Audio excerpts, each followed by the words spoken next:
Welcome into NBA Now by Chat Sports. I'm your host, Harrison Graham. Make sure you guys are subscribing to Chat Sports for the best NBA coverage here on the internet. It is mailbag time, so I'm going to answer all of your questions, or at least as many as I can get to.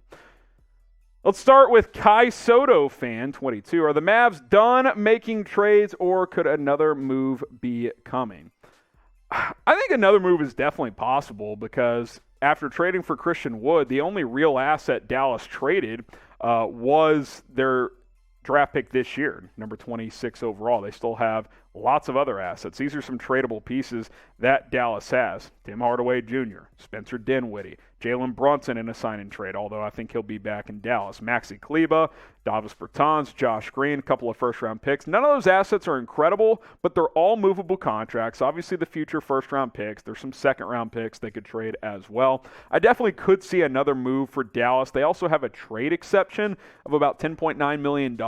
Mark Stein reports that they're unlikely to use that at this point in time. It expires June 27th, but that's another asset they have if they want to make a trade using it. So we'll see what happens over the next few days, but I definitely think Dallas could still make something happen. Now, what's your favorite part of the NBA offseason? Type T for trades, type D for draft, type F for free agency. Let us know down in the comments your favorite part of the NBA offseason. The beauty is we cover it all here at Chat Sports. We don't leave a stone unturned. We do it all. Draft, free agency, trades, just basic news, mailbags like this one. We have videos for all of it, so be sure to subscribe. The link's right there, youtube.com/chatsportstv. Do not miss any of our NBA coverage here on Chat Sports.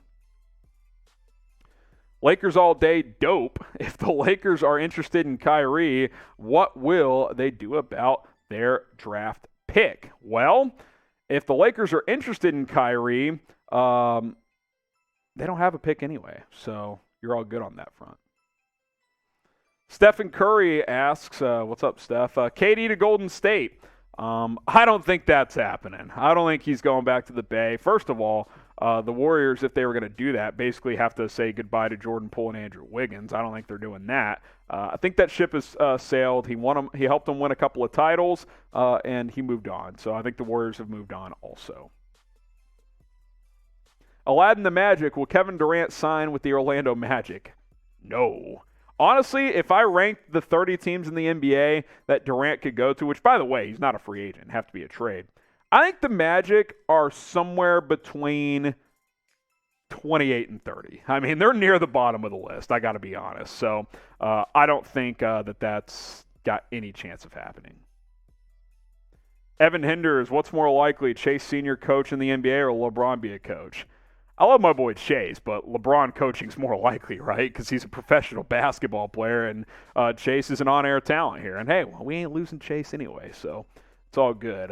Yeah, but it's LeBron coaching, although I don't think that's that likely. I think he wants to go into ownership. SM, is Westbrook plus 2 future unprotected firsts enough for Kyrie?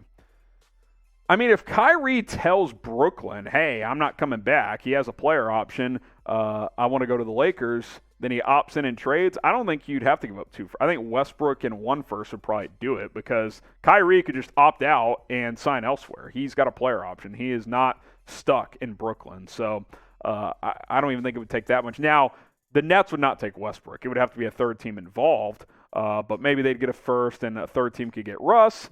We'll see how it plays out.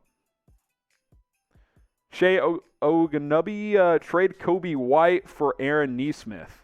That's kind of an interesting one. 2 guys that haven't quite reached their potential. Kobe White has certainly done more. Aaron Nesmith's been a bust through 2 years. I think the Bulls would say no to this, although it would allow them to play Ayu Dosunmu more as the backup point. So maybe they could try it. Both these guys have been fairly disappointing. Corey, Cam Reddish for Kobe White straight up. Ooh. I'd rather have Cam Reddish, I think. I think that upside as a 3-and-D guy is a little bit better. Evan Hinders, should the Bulls extend DeMar DeRozan? I need to see how much time. He's got 2 more years left on that deal. I think he signed 3 years, $85 million. I don't think you need to. 2 more years left. You don't need to extend him. He's entering his mid-30s, so nah, he's fine. Nate, will Tobias Harris get traded this offseason? Nate, I think it's possible. There's been some rumors that the Sixers could try to move a guy like him. I think they'd like to move Danny Green, although with that major injury he suffered, his future is very much in doubt. Sixers got to decide what their team's going to look like. Harris's contract is not an easy one to move. He's got a lot of money left on it with 2 years left to go. They gave him that 5-year max a few years ago of an average of $36 million per year for Tobias Harris, so it's not easy to move on from it. You look at the remaining contract for Tobias Harris, $37.6 million this upcoming year, $39.3 million the year after that, then he's a free agent. That's a lot of money for a team to take on. Now, you could find suitors, but what are you going to get in return for him? Probably just better off keeping him and keeping that 20-point score. Now, name a team that should go out and trade for Tobias Harris. Who do you guys think could benefit from his services? Certainly, he's a good player. I think he's probably like a number 3 on a contending team. Let me know down in the comments section. Adam78, Kyrie to Miami for Lowry, Robinson, and a pick. Gosh, this one's tricky because Lowry and Robinson were not good in the playoffs, but Kyrie is just he's just so unreliable. That's tough. I don't know. I think I don't think the Nets would want to do that again, unless Kyrie's like, hey, I'm leaving no matter what. SM, any news on John Wall taking a buyout? Look, everything that's been reported for the last couple of years is that he will not do a buyout because he doesn't want to give up $45 million. I don't blame him, but I also can't really defend the guy either when he gets frustrated at not ending up on a team he wants to, because teams don't want to trade for that contract. If you want to play badly enough, agree to a buyout. That's kind of what it comes down to at this point. Jay Fish, will KD come to the Phoenix Suns? I don't think so. I don't view that very likely. I guess if they let DeAndre Ayton go, maybe some kind of sign and trade Ayton to Brooklyn for Durant, maybe Mikal Bridges would go to Brooklyn in that scenario as well. Be interesting. D-Book, CP3, and Durant would be a fun trio, but I don't think it's that likely. Dre the Legend, I could see the Warriors getting a sneaky free agent signing. I think it depends on who sneaky is, I think just a simple bring back Otto Porter would be a good move. Maybe going out and, getting I don't even know who a sneaky, like his Boogie Cousins sneaky. He kind of was sneaky good for the Nuggets this year. But there's guys out there that you can get for cheap, and Golden State will certainly be monitoring that market. Peyton Bunn, Marcus Smart to Dallas. He makes $17-18 million a year, so you think about a trade.